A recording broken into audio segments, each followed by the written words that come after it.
하나님의 말씀 보겠습니다.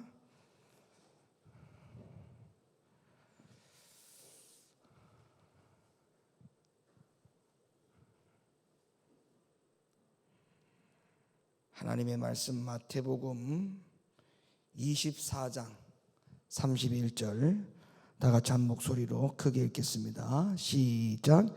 저가 큰 나팔 소리와 함께 천사들을 보내리니 저희가 그 택하신 자들을 하늘 이 끝에서 저 끝까지 사방에서 모으리라. 아멘. 앉으시기 바랍니다. 오늘 날씨가 많이 추워짐에 따라서 성도들이 감기도 많이 걸리고 그래서 오늘 많이 빠지셨는데 오신 분들이 하나님 앞에 큰 은혜 받고 돌아가시기를 바랍니다. 할렐루야.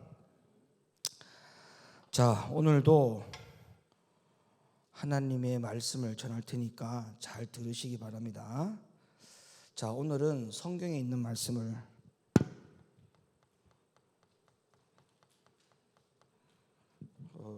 우리 사역자들은 예배 준비 좀 잘해 주셨으면 좋겠어요.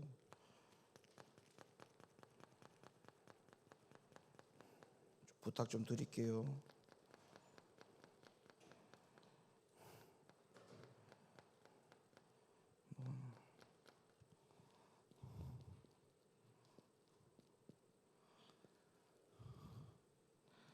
답시다. 하나님이 나를 택하셨다. 아멘이십니까?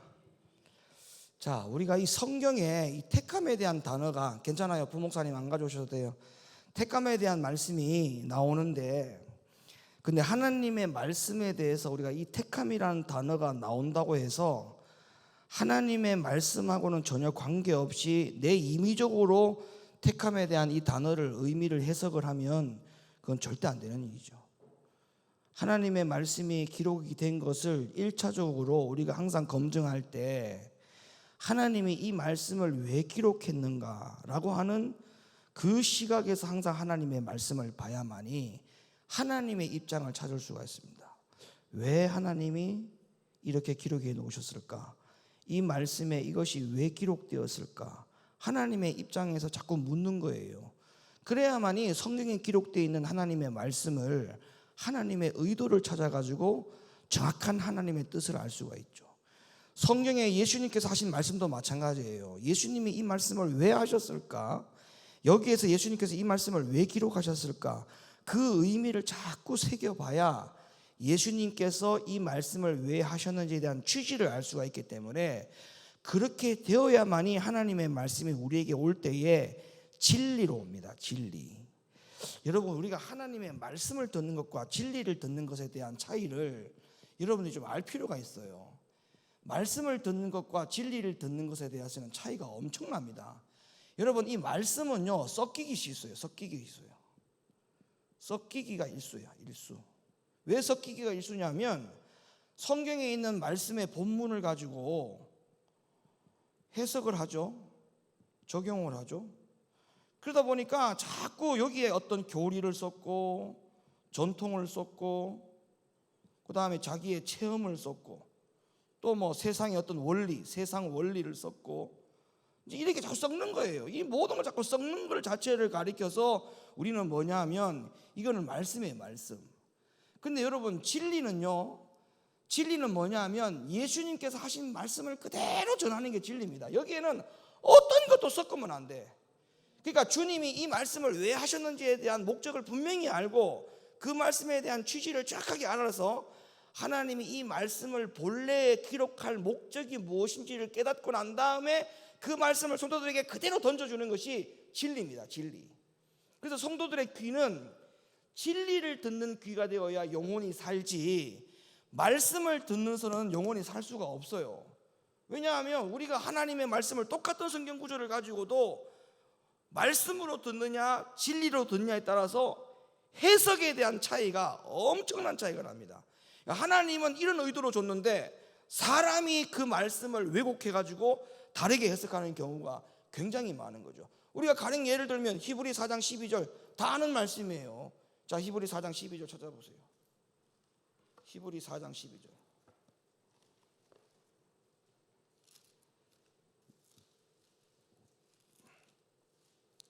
하나 예를 드는 겁니다. 이건 하나 예를 드는 거예요.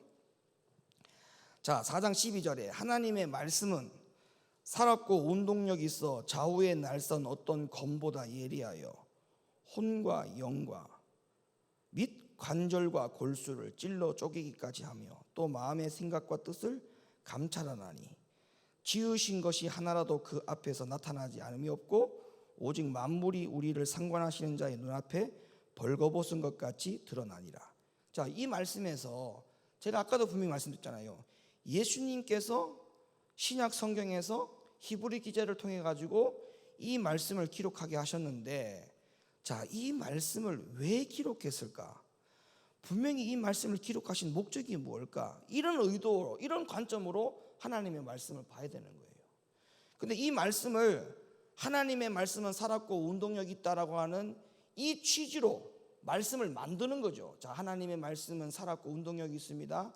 자, 그 하나님의 말씀이 우리의 혼과 우리의 영과 우리의 육신까지도 하나님의 말씀은 밀접한 연관을 줍니다. 영향을 줍니다. 이제 이렇게 설교를 하는 게 다반사죠. 근데 여러분, 이 말씀은 그런 뜻이 아니에요. 자, 이 말씀에 보면 뭐가 있습니까? 혼이 있어요. 혼. 그 다음에 영이 있죠. 그 다음에 관절과 골수라고 했어요. 그래서 많은 사람들이 이 관절과 골수를 육체로 해석을 합니다. 육체로. 왜냐하면 앞에 혼이 있고 영이 있다라고 하니까 당연히 관절과 골수는 육으로 해석을 하죠. 이게 잘못된 거예요. 이게 하나님의 말씀을 볼 때 이런 관점으로 관절과 골수가 뭘까라고 하는 것은 전혀 생각을 안 해본 거예요. 왜냐하면 앞에 혼이 있고 뒤에 영이 있으니까 관절과 골수는 당연히 육이겠지라고 하는 생각을 하는 거예요. 이게. 근데 여러분, 이 말씀은 그런 말씀이 아니에요. 이 관절이라는 말은 앞에 있는 혼을 한 번 더 설명한 것이고, 골수라는 단어는 이 앞에 있는 영을 한 번 더 설명하고 있는 부분이라고 제가 말씀을 드렸지 않습니까? 무슨 말이냐면, 혼은 영역이 뭐예요? 생각하는 영역이잖아요. 우리의 생각. 영은 뭐 다 아시다시피 잘 아실 테니까. 그러면 이 혼의 영역인 생각의 영역이 우리 사람에게 있어서 가장 관절과 같은 곳이다. 관절과 같은 곳이다. 이렇게 해석이 될 수 있는 거예요. 그러면 관절이 뭐예요? 관절은 뼈잖아요. 뼈. 골수는 어디 있어요? 뼈 속 안에 골수가 있잖아요. 그러면 우리 사람의 신체 구조 가운데에 우리가 생각의 영역, 생각의 범위만큼 뼈 조각처럼 단단한 곳이 이 세상에 더 어디에도 없다. 그러니까 사람이 생각 고쳐 먹는 게 얼마나 힘듭니까? 사람이 생각이 한번 고정관념이 딱 박히면 그 생각을 고쳐 먹는 것이 얼마나 어려운지 아시죠? 그러니까 사람의 생각이 굉장히 뼈 조각처럼 너무나 단단하다. 도무지 이 생각이 깨지지 않는다. 생각이 부셔지지 않는다. 우리가 하나님과의 관계 속에서도 항상 영적인 문제가 생기는 것이 어디서부터 가장 먼저 문제 생기냐면, 영이 사실은 문제가 생기는 게 아니에요. 다 여기서 싸우기 때문에, 여기 싸움에서 지기 때문에 여기가 문제가 생기는 것 뿐이지, 처음부터 영이 문제가 생기는 건 아니에요. 우리가 마귀와의 싸움에서 항상 어디서 지느냐? 영이 타격을 받는다고 생각하면 큰일 납니다. 이건 성경적이지 않습니다. 여러분, 영은 하나님이 태초에 사람을 만드실 때에 사람에게 이 영이라고 하는 부분이 어떻게 생기게 됐냐면, 하나님이 코에다가 생기를 불어넣었단 말이에요. 후 하고 생기를 불어넣어서 그 사람이 뭐가 됐다? 생명이 됐다 했어요. 그럼 이 영은요, 하나님만이 간섭할 수 있는 공간이야. 마귀는 우리의 영에 절대 못 들어갑니다. 이 영은 하나님의 것을 우리에게 불어넣었단 말이에요. 하나님의 것을. 하나님의 것을 우리에게 생명을 불어넣었기 때문에 영의 영역에는 악한 마귀 귀신이 들어올 수가 없어요. 여기는 하나님이 계시고 성령님만 계시는 곳입니다. 그러면 귀신과 악한 마귀가 우리에게 어디를 공격하느냐 하면 여기를 공격하는 거예요. 생각의 범위, 혼적인 이 범위에 여기에서 마귀가 자꾸 공격하지 않습니까? 여기에서 싸움에서 지기 때문에 전부 다 영혼이 타격을 입는 거예요. 자, 어쨌든 간에 사람에게 있어서 하나님과의 관계도 마찬가지. 이 관절을 깨지 않으면, 관절을 부시지 않으면 그 뼈 속 안에 있는 이 골수를 추출해낼 수가 없다. 골수는 어디라고 했어요? 제가 영이라 했죠. 우리가 하나님 앞에 영적인 존재가 되려면 뭐를 부셔야 된다는 거예요? 뭐를? 영적인 존재가 되려면 이것부터 부셔야 돼. 이것부터. 그러면 생각을 부시는 것이 뭘로 가능하다? 4장 12절에 뭐랬어요? 하나님의 말씀은 살았고 운동력이 있어. 그러니까 우리가 하나님의 말씀을 들을 때마다 뭐를 깨부셔야 돼요? 그래요, 그 싸움 하는 거예요. 그 싸움. 하나님의 말씀을 들을 때마다 생각과 싸움에서 이겨라, 생각을 좀 부셔라, 생각을 좀 깨라고 하는 그 말씀을 지금 이 히브리 4장 12절에 하고 있다 이 말입니다. 이게 진리예요. 그런데 이거를 말씀으로 가르치면 썩는 거예요. 여러 가지를 막 좋은 교훈을 섞어가지고 전혀 하나님의 의도와는 관계없는 하나님의 말씀을 듣게 되는 거예요, 성도들이.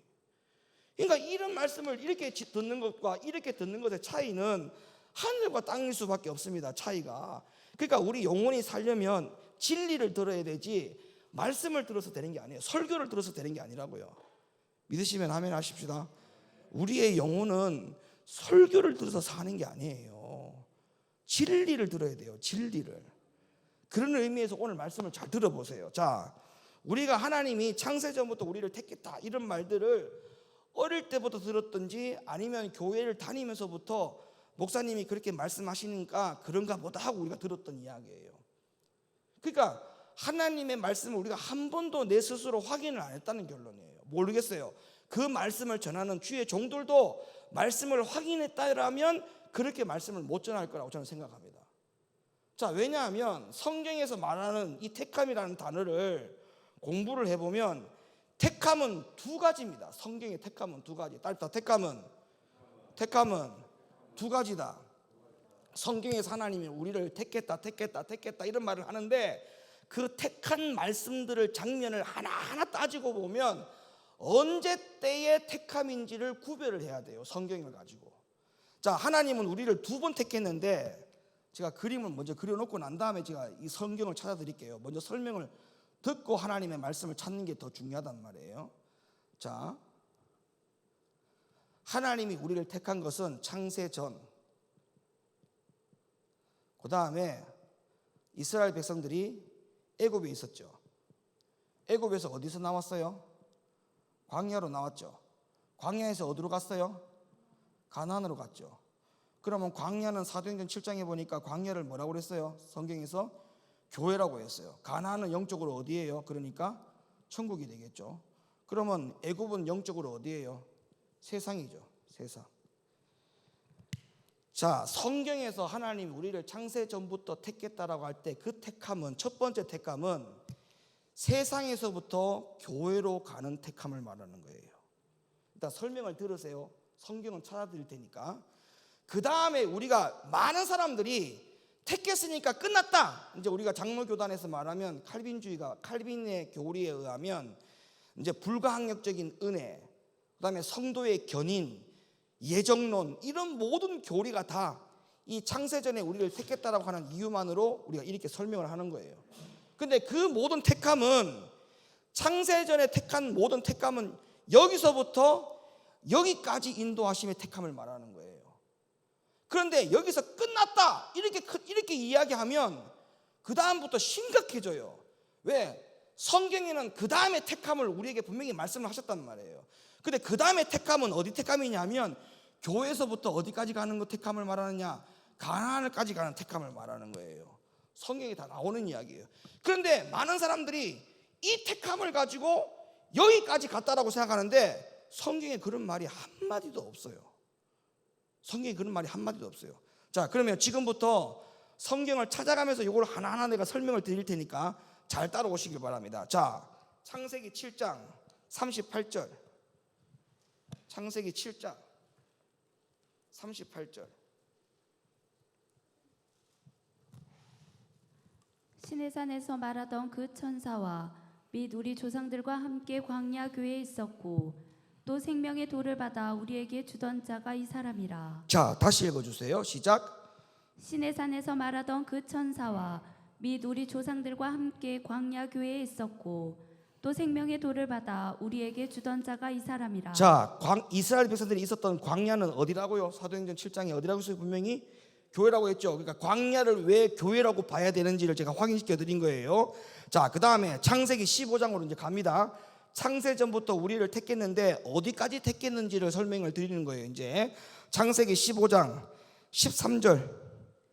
여호와께서 아브라함에게 이르시되 너는 정령이 알라 네 자손이 이방에서 객이 되어 그들을 섬기겠고 그들은 400년 동안 네 자손을 괴롭게 하리니 그 섬기는 나라를 내가 징치할지며 그 후에 네 자손이 큰 재물을 이끌고 나오리라. 자, 이스라엘 자손들이 이미 하나님이 어느 때부터 누구 때부터 택했다는 말씀이 나옵니까? 이게 지금 보니까 아브라함 때부터예요. 아브라함 때부터.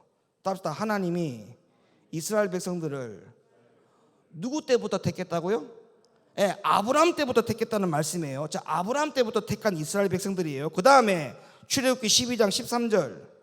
내가 애굽 땅을 칠 때에 그 피가 너희의 거하는 집에 있어서 너희를 위하여 표적이 될지라. 내가 그 피를 볼 때에 너희를 넘어가리니 재앙이 너희에게 내려 멸하지 아니하리라. 23절. 여호와께서 애굽 사람을 치러 두루 다니실 때에 문 임방과 좌우 설주의 피를 보시며 그 문을 넘으시고 멸하는 자로 너희 집에 들어가서 너희를 치지 못하게 하실 것임이니라. 자, 아브라함 때부터 하나님이 이스라엘 백성들을 택했는데 그 이스라엘 백성들이 애굽에 종살이로 갔어요. 430년을. 그래서 종살이한 이스라엘 백성들을 하나님이 이미 창세전부터 택했기 때문에 이들을 하나님이 약속한 것이 뭐냐 하면 아브라함 때부터 내가 그들을 징칠 것이다. 다시 말하면 애굽이라고 하는 나라의 객이 되어서 그 나라에서 그들이 엄청난 고난을 받을 것이다. 징칠 것이다. 징계하여 다스린다 이 말이거든요. 징치한다 했잖아요.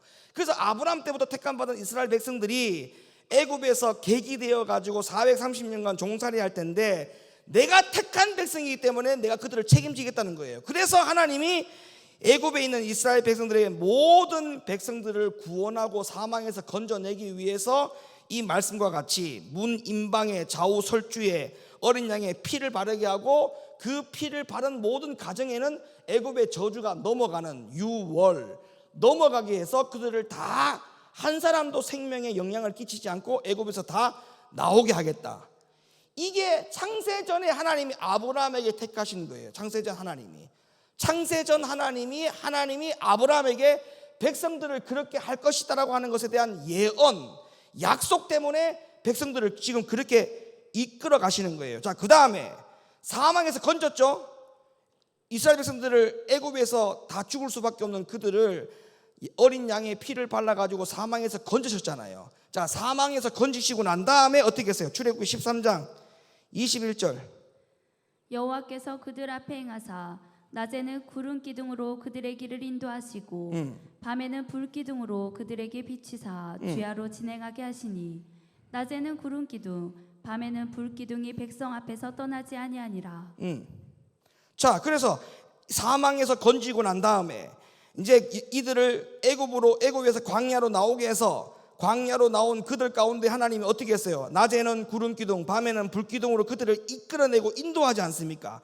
여기까지가 바로 하나님이 창세전 하나님이 아브라함을 통해서 약속하셨던 이스라엘 백성들에 대한 택함에 대한 모든 예정과 모든 것을 다 이루셨어요. 이루심, 광야까지 이루셨어. 여기까지 애굽에서 광야로 이끌어내고 여기에서 모든 것을 다 사망해서 건지시고 어린 양의 피를 발라가지고 여기서 다 나오게 하는 여기까지 하나님의 역사는 끝이 났어요. 자, 요 사건을요 신약 성경에서 어떻게 설명하는지를 보세요. 고린도전서 10장으로 가봐요. 고린도전서 10장.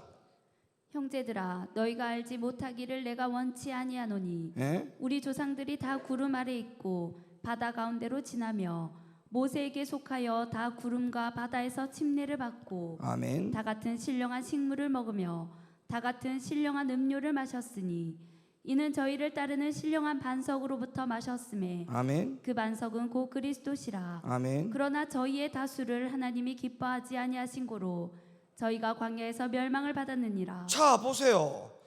앞에 구약 성경에서는 전부 다 하나님이 아브라함에서부터 택했던 백성들을 애굽에서 손님으로 객으로 종살이하고 그들을 또 하나님께서 사망에서 건져가지고 여기까지 이끌어내겠다라고 하는 그 약속 때문에 하나님이 택한 것 때문에 백성들이 여기까지 왔는데, 자, 여기에 고린도전서 10장 1절부터 5절에 보니까 여기까지 왔던 백성들이 여기에서 일로 갈 때 뭐라고 기록하고 있습니까?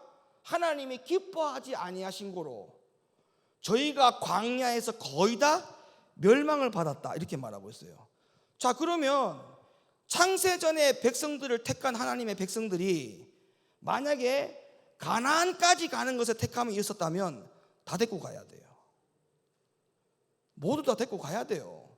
자, 여기서 여기까지는 다 데리고 왔어요, 안 데리고 왔어요? 한 명도 어김없이 다 데리고 왔어요. 한 명도 나고자가 없이. 아니, 맞아요, 안 맞아요? 성경에 있는 걸 제가 다 말씀드리잖아요. 자, 애굽에서 430년간 종살이하는 백성들을 광야로 데리고 나오는 데까지는 단 한 명도 죽이지 않고 다 데리고 나왔다고요. 이유가 뭐라고요? 하나님이 아브라함에게 약속했던 택함의 약속 때문에. 그러면 만약에 가나안까지 약속한 거라면 다 여기까지 가야죠. 한 명도 나고자가 없이 다 가야 돼요. 근데 여기까지는 하나님의 약속이었어요. 분명히 여기까지. 하나님의 약속이 여기까지였다고요. 그런데 오늘 보세요. 애굽은 세상이라 했잖아요. 성경에 또 나와요. 그 다음에 광야는 교회라고 했죠. 가나안은 어디라고 했어요? 천국이라 했죠. 그럼 하나님이 오늘날 우리를 택해서 어디까지 하나님이 우리를 이끌어내시느냐면 여기까지 이끌어내시는 거예요. 여기까지. 아시겠습니까? 박광규 집사님이 지금 교회에 오셨잖아요. 하나님이 창세 전부터 마치 아브라함에게 백성들을 약속했던 것처럼 하나님의 박광규 집사님을 여기까지 이끌어내신 것은 하나님의 약속이라고 치고, 하나님의 택함 때문에. 그러면 교회까지는 왔잖아요. 하나님 여기까지는 오게 하셨어요. 물론 여기까지 오게 못하게 하는 사람들도 있어. 세상에 믿지 않는 사람들 중에도 택함 못 받아가지고 여기까지 안 오는 사람들도 있잖아요. 근데 우리는 여기까지 지금 왔다. 어쨌든 간에 택함 받아서 여기까지 왔어. 그럼 끝이에요, 이게? 과거에 이스라엘 백성들은 여기까지 왔다가 여기서 여기까지 다 못 갔잖아요. 그러면 우리 택함이라는 것 때문에 여기까지 갈 거라고 생각하면 큰일 납니다. 여기에서 또 여기까지 가는 것은 우리의 몫입니다. 우리의 몫. 그게 성경에 있는 이야기예요. 우리의 몫이에요. 자, 보세요. 히브리 3장 16절. 듣고 경록해 하던 자가 누구뇨? 네. 모세를 쫓아 애굽에서 나온 모든 이가 아니냐? 네. 또 하나님이 40년 동안에 누구에게 노하셨느뇨? 네. 범죄하여 그 시체가 광야에 엎드러진 자에게가 아니냐? 또 하나님이 누구에게 맹세하사 그의 안식에 들어오지 못하리라 하셨느뇨? 곧 순종치 아니하던 자에게가 아니냐? 이로보건대 저희가 믿지 아니함으로 능히 들어가지 못한 것이라. 택해서 못 들어갔다는 거예요. 뭐해서 못 들어갔다는 거예요? 순종치 못해서 못 들어갔다는 거예요. 순종치 못해서. 그러니까 하나님이 우리를 택해서 우리가 어떠한 짓을 하더라도 하나님이 나를 천국으로 이끌어 간다. 이거는 성경에 없는 이야기예요. 순종하지 아니하면 못 갑니다. 교회에서 가나안 천국까지 가는 것은 순종으로 가는 거예요. 순종으로. 택함으로 가는 게 아니에요. 자, 유다서 1장 5절. 너희가 본래 범사를 알았으나 내가 너희로 다시 생각나게 하고자 하노라. 주께서 백성을 애굽에서 구원하여 내시고. 자, 잘 들으세요. 이게 중요한 거예요. 주께서 백성을 애굽에서 구원하여 내시고 후에, 자, 구원하여 냈죠. 여기까지 구원해 냈죠. 애굽에서 구원해 냈죠. 후에, 요 후를 말하는 거예요. 요 후에 어떻게 됐다 했어요? 읽어주세요. 믿지 아니하는 자들을 멸하셨으며. 이거는 택함으로 가는 게 아니에요. 순종하고 믿어야 가는 것이지. 맞습니까? 여기서 여기까지는 택함이라고 치고, 택함이라고 치고, 여기에서 이게 가는 거는 택함이 아니고 순종이에요. 순종. 박강규 유사님을 누가 전도했어요? 전도한 사람이 누구예요? 권성자 권사님. 그러니까는 교회로 전도하기 전까지는 박강규 유사님이 여기 계셨잖아요. 애굽. 그런데 전도자가 생겨가지고 택해서 여기까지 왔잖아요, 지금. 근데 여기서부터 여기까지 가는 거는 권성자 권사님 데리고 갈 수 있는 게 아니에요. 여기서 이렇게 가는 거는. 그럼 내가 아무 때나 살다가 믿음 좋은 권성자 권사님 치맛바락 잡고 있으면은 하나님 나라 갈 때 내가 따라갈 수 있느냐? 못 가요. 여기서는 온전히 홀로 서야 돼, 홀로. 홀로 서서 하나님의 말씀에 순종해 가면서 가야만이 여기를 간다는 것이 이게 하나님의 말씀이에요. 자, 우리가 창세전부터 우리를 택했다는 말씀이 어디에 있냐면 에베소서에 있어요. 근데 이 말씀을 여러분들이 눈을 크게 뜨고 봤다면 여러분들이 그렇게 안 믿었을 거예요. 자, 에베소 1장 4절 말씀. 곧 창세 전에 그리스도 안에서 우리를 택하사 우리로 사랑 안에서 그 앞에 거룩하고. 자, 이 말씀 보세요. 자, 창세전에 하나님이 우리를 택했다. 창세전에 나를 택했다. 이 말씀을 보면서 우리는 많은 지금까지 한 번도 생각에 변동이 없이 한 번도 의심 없이 이 말씀을 볼 때마다 그냥 창세전부터 하나님 나를 택했어. 그러니까 내가 앞으로 뭘 할지 하나님은 다 알고 계셔. 그러니까 내가 이렇게 살아도 저렇게 살아도 하나님 나를 택했기 때문에 나는 반드시 어차피 하나님 나라 갈 거야. 이제 이런 생각을 하는 거예요. 여러분 이 말씀을 보세요. 창세전에 우리를 택했다는 말씀만 있어요. 그 앞에 그리스도 안에서라는 단어가 분명히 있어요, 없어요? 그럼 이 단어를 빼면 돼요, 안 돼요? 왜 이 단어를 빼죠? 창세전에 그리스도 안에서 우리를 택했다 했어요. 그럼 이 말씀은 우리를 택한 것이 두 번째예요. 두 번째. 첫 번째는 뭐냐? 예수님을 먼저 택한 거야. 예수님을. 창세전부터 예수를 이 땅에 보낼 것으로, 창세전부터 예수님이 이 땅에 우리를 우리의 무엇으로 구원자로 보내주실 것을 창세전부터 하나님이 먼저 택했다는 거예요. 그러면 예수님께서 이 땅에 오셨죠. 오시고 난 다음에 그 다음에 주 안에 있는 자들은 하나님이 택한 자들이기 때문에 주 안에 있는 자들은 하나님이 예수를 택했기 때문에 주 안에 있는 자들은 그리스도 앞에서 그 사랑 안에서 거룩하고 흠이 없게 되어진다. 이 예정을 말한 거예요. 이 예정. 하나님이 우리를 무턱대고 모든 걸 창세전부터 우리를 택했다라고 하는 예정이 아니고 그 예정론은 잘못된 거예요. 이 말씀을 가지고 그 예정론을 가르치는 교회는 잘못된 거예요. 이거 창세 전에 예수 그리스도를 이 땅에 보낼 것에 대한 택함을 말하는 거예요. 그리고 예수님이 우리에게 뭘 오셨어요? 구원자로 오셨죠. 구원자로. 그러면 이 구원자로 오시는 이 사건을 창세 전에 하나님이 이미 택했다는 거예요. 그리고 난 다음에 우리가 주 예수를 믿는 사람들이 있을 거 아닙니까? 김원유 목사도 있고 전하연 사모도 있고 부목사님도 있고 권사님 있고 장로님 있고 지사님 쭉 있을 거 아닙니까? 이런 분들이 창세전부터 택한 예수 안에 들어오는 사람이 되면 이 사람들도 다 하나님이 뭐라 하겠다? 흠이 없게 하겠다. 당연히 흠이 없게 하죠. 구원자로 오셨으니까. 우리의 모든 죄에 대해서 대속 제물로 지시고 십자가에 죽으실 예수로 오셨으니까 이 예수 안에 들어와야만이 죄가 없이 흠이 없이 된다는 그 택함에 대한 말씀을 여기서 하고 있다 이 말이에요. 이게 지금 창세전부터 택했다는 말이 그냥 창세전에 우리를 택해가지고 우리가 앞으로 어떤 짓을 하든지 간에 하나님은 다 알고 계시고 우리를 반드시 어쨌든 간에 돌아가나 뭐로 가나 서울만 가면 된다는 식으로 하나님이 우리를 그렇게 이끌어 가시는 분이 절대 아니에요. 그런데 희한하죠. 왜 성경을 눈을 크게 뜨고 안 보는지 모르겠어요. 이 말씀은 지금 그런 예정론이 절대 아닙니다. 자, 요한복음 6장 44절. 나를 보내신 아버지께서 이끌지 아니하면 아무라도 내게 올 수 없으니 오는 그를 내가 마지막 날에 다시 살리리라. 아멘.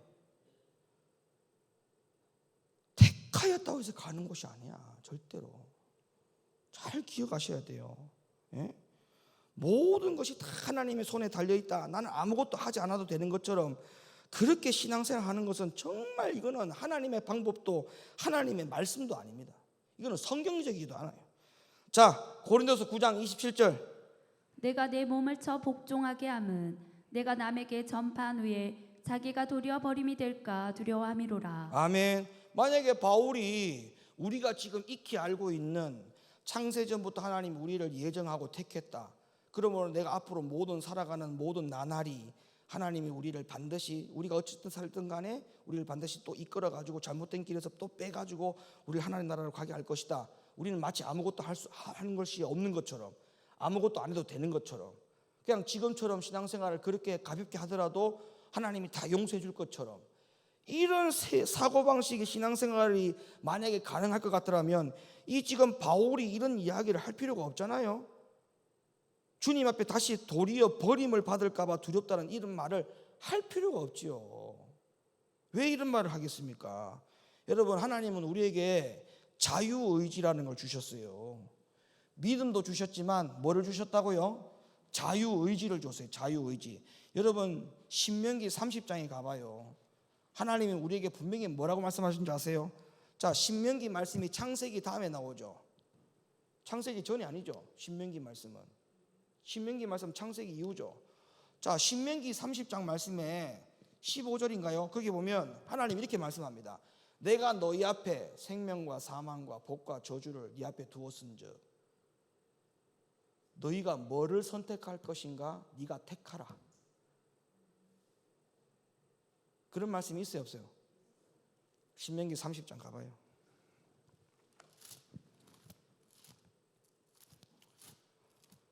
신명기 30장 19절.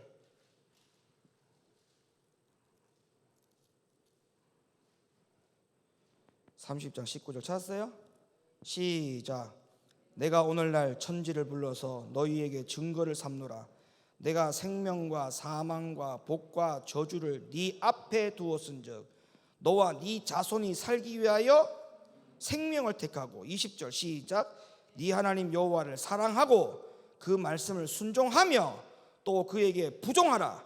그는 내 생명이시요 내 장수시니 여호와께서 네 열조 아브라함과 이삭과 야곱에게 주리라고 맹세하신 땅에 네가 거하리라. 하나님이 우리에게 이렇게 말씀하셨어요. 생명을 택하라. 복과 저주와 생명과 사망을 네 앞에 두었는데 네가 살기 위해서는 생명을 택하라. 그리고 여호와를 사랑하라. 그 말씀을 순종하라. 이걸 전부 다 우리가 해야 될 일 아닙니까? 그런데 왜 우리는 아무것도 안 해도 되는 것처럼, 하나님이 창세전부터 우리를 택했으니까 모든 것이 하나님의 섭리 가운데 우리를 이끌어 갈 것처럼 우리는 아무것도 해야 되는 것이 없는 것처럼 왜 그렇게 믿고 있느냐는 말이에요. 예? 성경도 아닌데. 자, 히브리 9장 27절. 한 번 죽는 것은 사람에게 정하신 것이요 그 후에는 심판이 있으리니 이사야 3장 10절로부터 11절. 너희는 의인에게 복이 있으리라 말하라. 그들은 그 행위의 열매를 먹을 것이며 악인에게는 화가 있으리니 화가 있을 것은 그 손으로 행한 대로 보응을 받을 것임이니라. 그러면 여러분, 이런 말씀이 하나도 성경에 없어져야 돼. 하나님이 우리를 창세전에 택했고 우리는 아무것도 할 것이 없는 것처럼, 하나님이 우리를 다 알아서 천국으로 이끌어 줄 것처럼 그렇게 믿는다면 이런 말씀들이 다 사라져야 돼요. 하나님이 왜 우리를 심판합니까? 우리를 천국으로 다 보낼 건데. 안 그래요? 나만 그렇나? 생각해봐요. 우리를 창세전부터 천국으로 보낼 것 같아가지고 박강규 유사님을 지금 교회를 딱 보냈어. 그러면 박강규 유사님 교회를 온 걸 사실 저 하나를 보고, 야, 박강규 유사님은 하나님이 택했네. 그래, 박강규 유사님은 하나님이 이제 천국으로 이끌 사람이 맞네. 그렇게 천국에 따나온 당상처럼, 천국을 따나온 당상처럼 그렇게 돼버린다면 이런 말씀이 없어야 돼요. 심판이 있다는 말이 없어져야 돼. 심판을 받을 사람이 없는데 무슨 심판이 있습니까? 다 천국 갈 건데. 교회 오는 사람은 다 천국 갈 것 같으면 심판이 있다는 말을 하면 안 돼요, 성경에. 또 이렇게 말하면 또 이렇게 생각하는 사람이 있어. 예수 안 믿는 사람, 교회 안 다니는 사람, 그런 사람들을 심판받기 위해서. 여러분, 그런 사람은 심판이 따로 없어요. 이 세상에 같이 다 죽어요. 이 세상에서 후루루 두루마리처럼 말려가지고 계시록 다니엘서 가봐요. 응? 어떻게 되는가? 로마서 2장 5절 6절. 다만 네 고집과 회개치 아니한 마음을 따라 진노의 날 곧 하나님의 의로우신 판단이 나타나는 그날에 이 말 진노를 네게 쌓는도다.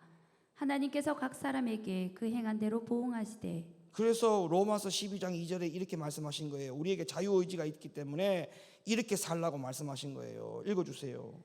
너희는 이 세대를 본받지 말고 오직 마음을 새롭게 함으로 변화를 받아 하나님의 선하시고 기뻐하시고 온전하신 뜻이 무엇인지 분별하도록 하라. 아멘. 할렐루야.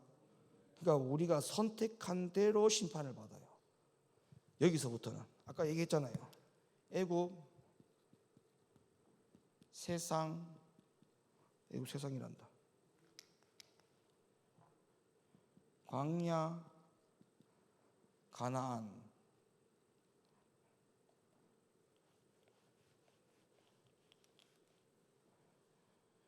애굽은 세상이라 했죠.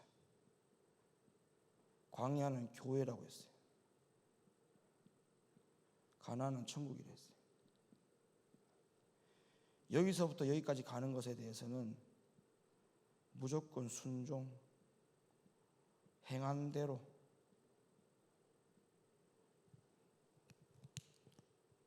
이게 하나님의 말씀이에요. 자, 이제 요 원리를 신약 성경에서 한번 찾아보겠습니다. 마태복음 22장 9절로부터 14절. 사거리 길에 가서 사람을 만나는 대로 예. 혼인잔치에 청하여 오너라 한데 예. 종들이 길에 나가 악한 자나 선한 자나 만나는 대로 모두 데려오니 예. 혼인잔치에 손이 가득한지라. 스탑. 자, 여기까지. 자, 이 말씀이 지금 여기 있는 말씀 그대로 지금 신약 성경에 옮겨왔어요. 사거리 길에 서서 사람을 만나는 대로 혼인잔치에 청하여 오너라 한데 종들이 길에 나가 악한 자나 선한 자나 만나는 대로 다 데려오니 이렇게 얘기했어요. 이 바로 사거리가 바로 뭐냐? 세상을 말하는 거예요. 사거리를 세상을 말하는 거예요. 그 다음에 만나는 대로 택한 거예요. 하나님이 택한 거예요. 만나는 대로 택함. 그리고 난 다음에 어디로 왔어요? 전부 다 교회로 데리고 왔어요. 광야 교회로 데리고 왔죠. 자, 여기까지는 지금 요 말씀이에요. 여기까지 요 말씀이에요 지금. 그 다음에 교회에서 천국 가는 거 한번 보세요. 뭐라고 기록되어 있는지 읽어봐봐요. 임금이 손을 보러 들어올세 거기서 예복을 입지 않은 한 사람을 보고 가로되 예. 친구여 어찌하여 예복을 입지 않고 여기 들어왔느냐 하니 예. 저가 유구무원이언을 임금이 사환들에게 말하되 그 수족을 결박하여 바깥 어두움에 내어 던지라 거기서 슬피 울며 이를 갈미 있으리라 하니라. 그 다음 말씀 보세요. 시작. 청함을 받은 자는 많되 택함을 입은 자는 적으니라. 자, 오늘날 교회에 많은 사람들이 왔어요. 많은 사람들이 여기서 전부 다 왔잖아요. 다 세상에서 다 왔어요. 세상에서 우리가 교회 오기 전에 다 세상에 있었잖아요. 세상에서 지금 다 일로 왔어요. 자, 여기에서 청함을 많이 받았어요. 전부 다 받았잖아요. 여기서 이렇게 가는 거는 뭘 입으라고 했어요? 성경에 금방 뭘 입지 않은 사람이 있었다고? 예복을 입으라는 거예요. 예복. 그렇게 말하면서 뭐라고 말합니까? 맨 마지막에 청함을 입은 자는 많되 뭐한 자가 적다? 택함을 입은 자가 적다. 그럼 여기서 말하는 택함은 창세전의 택함입니까? 그럼 말이 안 맞잖아요. 단어가 안 맞잖아요. 그러면 창세전에 하나님이 택한 사람이 적었다는 말이잖아. 그러면 그렇게 해석을 해야 되잖아. 여기서 택함은. 그러면 성경에 여기서 나오는 택함은 여기서부터 여기까지 택함을 말하는 거예요. 여기서부터 여기까지 택함을 말하는 게 아니고 여기서부터 세상에서부터 교회로 오는 택함은 많아요. 많이 있을 수 있다니까요. 왜? 하나님이 이 세상의 모든 사람을 다 택한 거예요. 왜? 하나님이 만드셨는데 모든 사람이 다 구원받기를 원합니다. 하나님은. 맞습니까? 안 맞습니까? 하나님은 지금도 한 영혼이라도 지옥 가는 걸 원치 않습니다. 모든 자가 다 천국 가기를 원합니다. 그래서 그 택한 원리 때문에 교회로 다 옵니다. 누구든지 간에 다 와요. 근데 여기에는 청함을 받은 자는 많되 택함을 입은 자가 적다. 분명히 주님 말씀하셨죠. 여기서 그럼 택함은 이 택함이 아니잖아요. 그러면 우리의 택함의 원리는 여기서 첫 번째 택함, 그 다음에 중요한 것은 여기서의 택함이 또 필요해요. 여기서의 택함, 여기서부터 이렇게 가는 택함. 그럼 여기서부터 여기서 택함은 반드시 예복 입으라 했어요. 예복 입으라는 말이 뭐예요? 신부 되는 거죠. 신부. 예수님은 신랑, 우리는 신부. 신부가 뭐 해야 돼요? 순종해야 되잖아요. 순종. 지금 그 원리를 이야기하는 거예요. 그 원리를. 예? 자, 그 다음에 또 얘기했어요. 마태복음 24장 40절, 24장 40절. 그때 두 사람이 밭에 있음에 예. 하나는 데려감을 당하고 하나는 버려둠을 당할 것이요 예. 두 여자가 매를 갈고 있음에 예. 하나는 데려감을 당하고 하나는 버려둠을 당할 것이니라. 그러니까 택했기 때문에 다 데리고 간다라고 말하면 안 돼요. 창세전에 하나님 나를 택했기 때문에 나를 무조건 다 데리고 간다. 성경에 그런 말이 없어요. 여러분 정말 미안한 말인데 제가 인간으로서는 정말 인간적으로는 그렇게 말씀드리고 싶어요. 여러분들 다 택해서 다 하나님 나라 갔어요 이렇게 얘기하고 싶은데 도무지 성경의 양심으로 가지고는 제가 그렇게 말을 못하겠어요. 다 택한 자가 다 하나님 나라 가는 게 아닙니다. 뭐랬습니까? 한 사람은 둘 다 택했는데 한 사람은 데려감을 당하고 한 사람은 버려둠을 당한다. 또 두 여자가 매를 갈매, 두 여자를 택했어 하나님이. 근데 한 사람은 데려가고 한 사람은 안 데리고 간다. 그런데 성경이 이렇게 다 돼 있는데 왜 자꾸 하나님이 나를 택해가지고 나를 무조건 하나님 나라 데리고 간다, 왜 자꾸 그렇게 이야기하는지 나 정말 이해가 안 돼요. 그건 성경이 아닙니다. 성경에 그런 말이 없어요. 그래서 여러분들이 지금 어디서 지금 초점 맞춰야 되느냐? 이거는 다 끝났잖아요. 이미 여러분들 지금 교회로 왔으니까 이거는 다 그냥 거두절미하고, 지금 여러분들이 지금 어디다가 총대를 메고 지금 어디에 지금 목숨을 걸어야 되냐면 여기서부터 지금 목숨을 걸어야 돼요. 여기서부터 여기까지 가는 게, 여기서부터 여기까지 가는 건 택함으로 가는 게 아니라니까요. 아니에요. 순종해서 가는 곳이에요. 순종해서 예복을 입고 순종해서 거룩함을 이루고.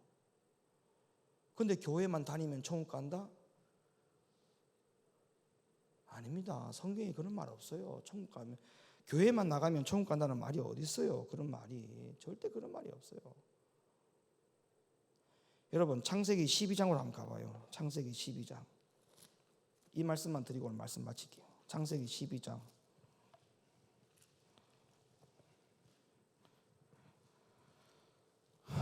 12장 6절 가봐요. 6절. 자, 5절부터 여러분 성경 좀 펴보세요. 창세기 12장 5절 시작. 아브라함이 그 아내 사레와 조카 롯과 하란에서 모은 모든 소유와 얻은 사람들을 이끌고 가나안 땅으로 가려고 떠나서 마침내 가나안 땅에 들어갔더라. 자, 아브라함이 가나안 땅에 들어갔어요. 자, 들어갔죠. 그럼 여러분 생각해 보세요. 저를 보세요. 가나안 땅에 들어가면 끝나는 거 아닙니까? 아브라함이 가나안 땅 들어갔는데, 그럼 거기서 바로 이스라엘이 만들어져야 되는 거 아닙니까? 근데 여기서 자손들이 쭉쭉쭉쭉 번성하면서 그 자손들이 결국에는 죄를 지어서 그 죄의 결과로 인해서 바벨론 포로 생활하고 애굽에 종살이하고 막 이런 일이 벌어지는 거예요. 희한하죠. 가나안에 들어갔으면 하나님이 거기서 바로 백성들을 자손 만대로 그냥 쭉쭉쭉 뻗어가게 하면서 모두 다 행복하고 다 복을 받아야 돼.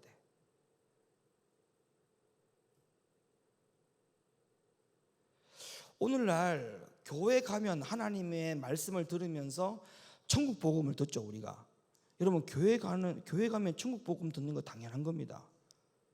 그러면 교회 가서 우리가 듣는 복음이 하나님 나라 간다라고 하는 복음 듣는 거 아닙니까? 잘 들으셔야 돼요. 지금 하는 말씀을. 자, 아브라함이 가나안에 들어갔어요. 그러면 가나안에 들어간 것으로 끝이 나야 돼요. 무슨 말이냐면 오늘날 교회 가가지고 천국 간다라고 하는 복음을 들어요. 그러면 천국 복음을 들은 사람답게 살아야 돼요. 근데 그렇게 마침표가 안 찍어져. 그래서 이 창세기를 기록할 때, 하나님이 이 창세기를 기록할 때, 하나님이 이 말씀을 기록할 때 얼마나 의미심장한 말씀을 가지고 이 말씀을 기록했는지를 자 보세요. 자, 가나안 땅에 들어갔죠.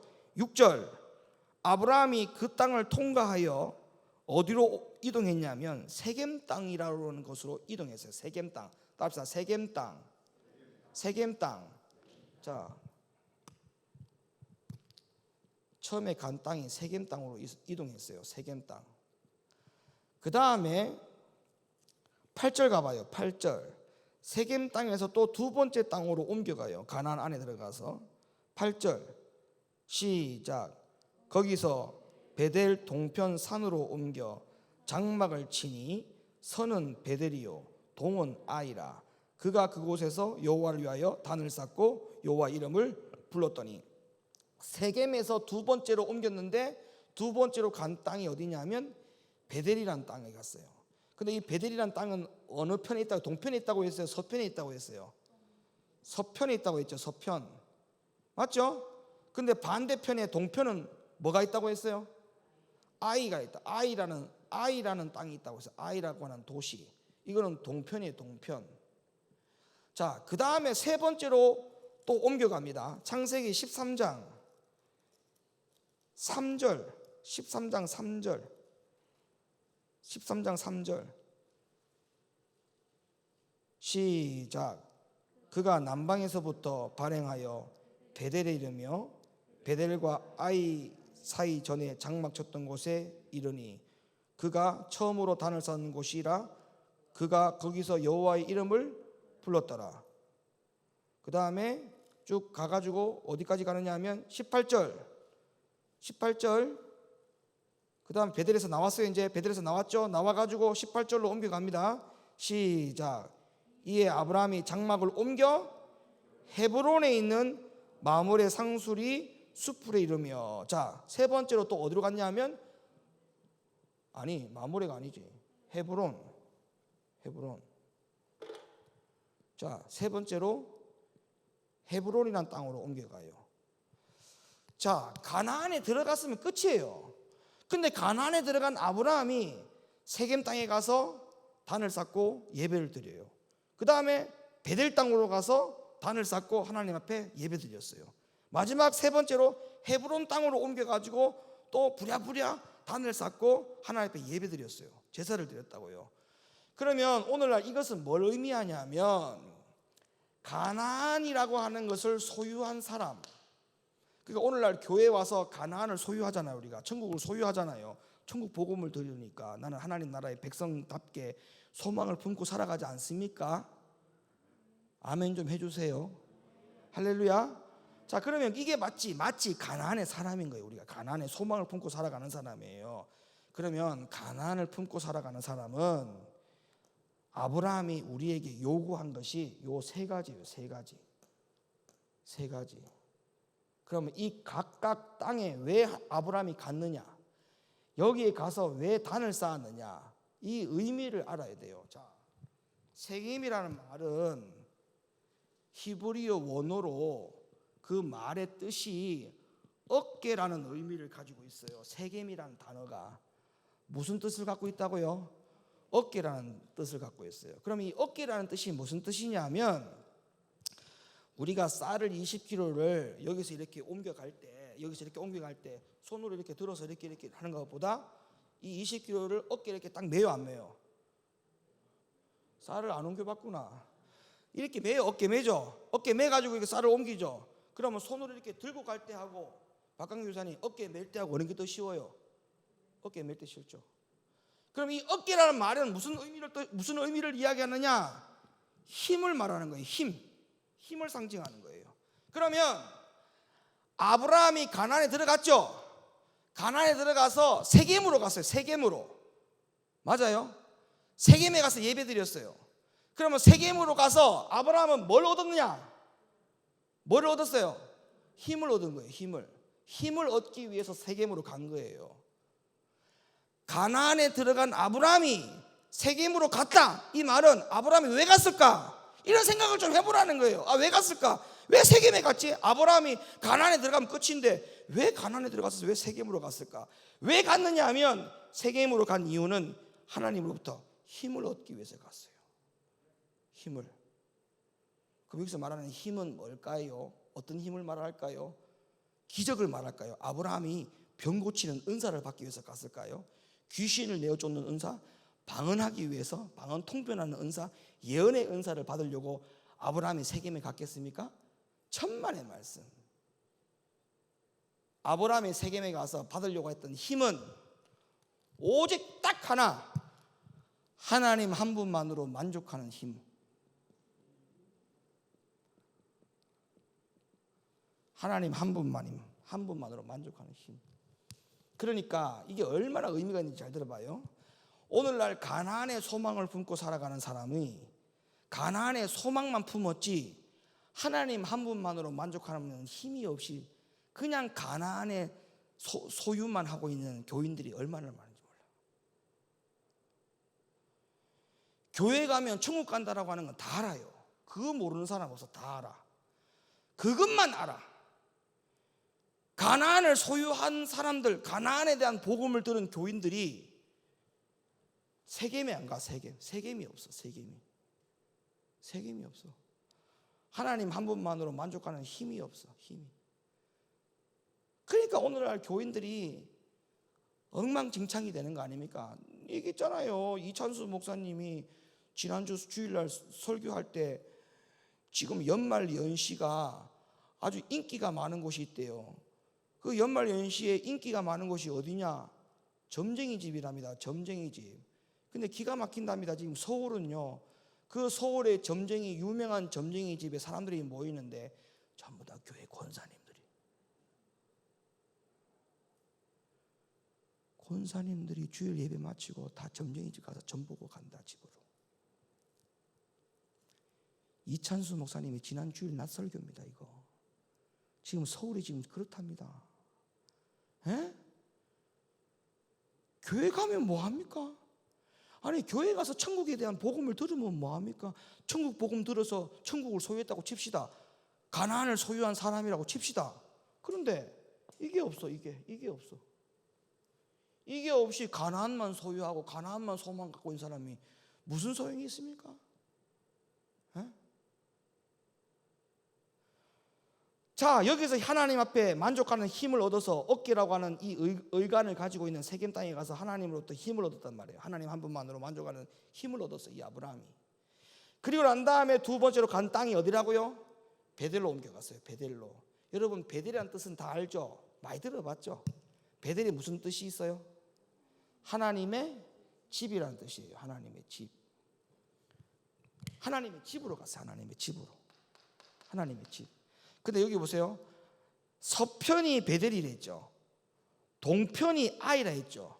요 아이는 어떤, 이 아이라고 하는 도시의 뜻은 무슨 뜻이냐면 누더기, 황폐함 이런 뜻이에요. 누더기와 황폐하다 이런 뜻이에요. 아이라는 뜻이 히브리어로.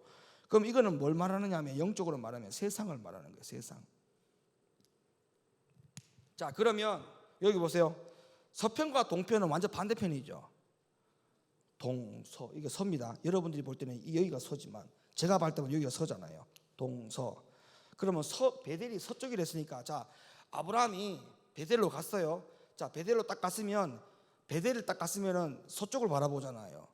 그러면 반대편에 등을 바라보고 있는 곳은 어디예요? 아이죠. 그죠? 세상이죠. 그러면 아브라함이, 가나안을 소유한 아브라함이 하나님 한 분만으로 만족하는 힘을 얻어가지고 두 번째로 옮겨간 땅이 베델인데, 하나님의 집에 간 게 중요한 게 아니고 뭐를 등졌다? 뭐를 등을 졌다? 세상을 등을 졌다 이 말이에요. 세상을 등을 졌다. 이게 중요한 거야. 하나님의 집에 갔다가 중요한 게 아니고 세상을 등을 졌다. 오늘날 가나안을 소유한 교인들이 어떻게 신앙생활 하느냐? 동편과 서편을 반반씩 걸칩니다.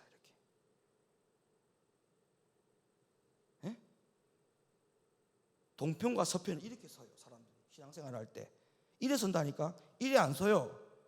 이래 서야 돼. 정상이야. 하나님 나라를 소유한 사람은 이렇게 서고 신앙생활 해야 돼. 세상을 등을 지고 살아야 돼. 그런데 세상 등지기가 너무너무 아까우니까 이렇게 서는 거예요. 이렇게 반은 교회에 걸치고 반은 세상에 걸치고. 은혜가 되면 말씀을 먹고, 은혜가 떨어지면 술을 먹고.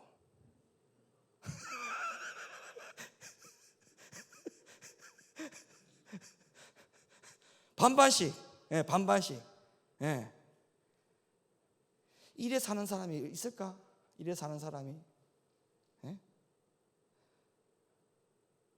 아니, 목사님들은, 사역자들은 당연히 이렇게 쓰는 게 맞죠. 세상을 등지고 오직 주님만 바라보고 살죠. 베델만 바라보고 살죠. 당연하죠. 근데 성도들이 다 이렇게 살아요. 이렇게 거의 이렇게 살아.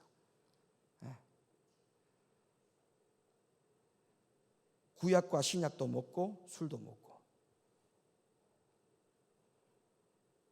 그러니까 천국을 소유한 아브라함이 왜 베델로 갔느냐? 세상을 등지기 위해서 간 거예요. 그 다음에 세 번째로 세상을 등을 지고 난 다음에 어디로 갔어요? 헤브론. 이 헤브론이라는 세 번째 땅은 무슨 뜻이냐면 이 헤브론이라는 땅의 의미는 교통하다 이런 뜻이에요. 교통하다. 숨을 쉬다. 숨을 쉬다. 이런 뜻이에요. 그러면 이거는 뭘 의미하는지 알겠죠? 말을 안 해도. 하나님과 뭐 하기 위해서 간 거예요? 에? 막힘이 없이 하나님과 교통하기 위해서 간 거야. 교통하기 위해서. 자, 그러면 자 보세요. 천국을 소유한 사람들, 자 교회 다니는 사람들 다 천국 복음을 다 듣고 다니니까 그 천국 소유한 사람 아닙니까? 나는 그렇게 믿어요. 천국 소유한 사람이라고 믿어요. 그러면 적어도 천국을 소유한 사람이라면 아브라함이 가나안 땅에 들어갔다. 그래서 끝난 게 아니에요. 그 다음부터 성경이 싹 사라졌어요. 없잖아요. 성경이 다 지워졌어요. 아니에요. 가나안 땅에 들어간 아브라함이 세겜 땅으로 갔어요. 왜 갔느냐? 하나님 힘을 얻으려고 갔어. 하나님 한 분만으로 힘을 얻고. 교회 다니는 사람들이 이게 있어야 돼. 이게 가나안을 소유했다면, 천국을 소유했다면 하나님 한 분만으로 만족하는 힘은 갖고 살아야 될 거 아닙니까?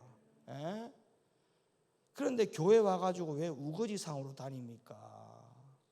에? 하나님 한 분만으로 만족하는 힘이 없어요. 에? 주님 한 분만으로 만족하는 힘이 없냐고요. 에? 어떤 일이 있어도 주님 한 분만이면, 주님 한 분이면 된다. 그런 신앙이 왜 없습니까? 아브라함의 가나안에 들어간 게 중요한 게 아니라니까. 그러니까 교회 오는 게 중요한 게 아니라고요. 나 천국 갈 거예요. 그게 중요한 게 아니라고요. 그 다음에 세상을 등졌어요. 세상을. 하나님의 집에 베델에 옮긴 것은 하나님의 집으로 간 것도 중요하지만 이 동편과 서편을 성경에 기록하고 있는 이유가 있을 거 아닙니까? 등을 졌다니까. 등을. 박강규 목사님 세상 등지셔야 돼요. 우리 박강규 목사님 그러더라고. 목사님 교회 다니고 신앙생활 하고 난 데부터 세상 친구들이 다 끊겼어요. 그러더라고. 이동길 집사님도 마찬가지야. 이동길 집사도 다 끊겨. 거의 다 끊겨. 술 친구도 끊기고 놀러 가는 친구들 다 끊기고 우리 다 끊겨야 돼. 다 끊겨야 돼요. 외로운 사람이 정상이야. 예수 믿는 사람은 외로운 게 정상이에요. 외로운 게 정상이에요. 외로운 게 정상이에요. 그 다음에 세 번째, 하나님과 뭐 하러 갔다고요? 교통. 아니 교회를 다니는데 하나님 나라 소유했다고 하는 사람들이 하나님과의 교통이 없어. 완전 다 막혀가지고, 영적으로 다 막혀가지고. 그러니까 어떻게 하면 더 돈을 벌까? 여기에 막 혈안이 돼가지고 어떻게 하면 하나님 나라 들어갈 수 있을까? 여기에 좀 혈안이 되면 되는데 어떻게 하면 돈을 좀 더 벌까? 어떻게 하면 통장에 10원짜리 하나 더 올릴까? 매상을 더 올릴까? 막 이게 혈안 돼가지고. 성경에는요, 네 영혼이 잘 되면 범사가 잘 된다라고 주님 말씀하셨어요. 그래, 네 많은 걸 다 쌓아놨냐? 예. 그런데 오늘 밤에 네 영혼을 내가 찾으면 이것이 다 네 것이 되겠느냐라고 주님 물었잖아요. 다 네 것이 되겠느냐 물었잖아요.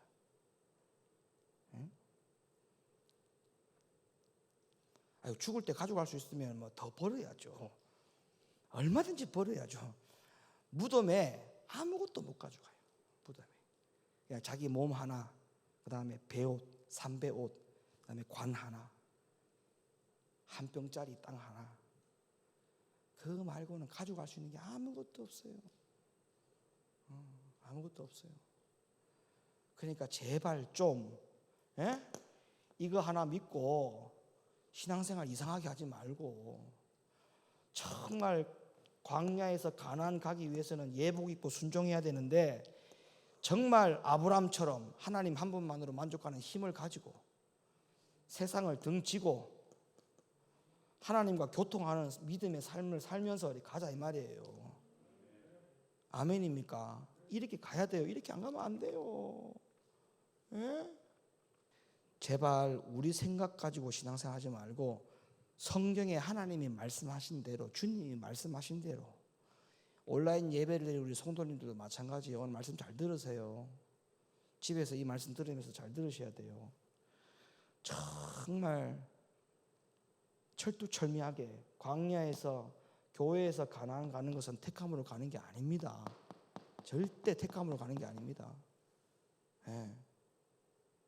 택함으로 가는 게 아니에요. 아멘입니까?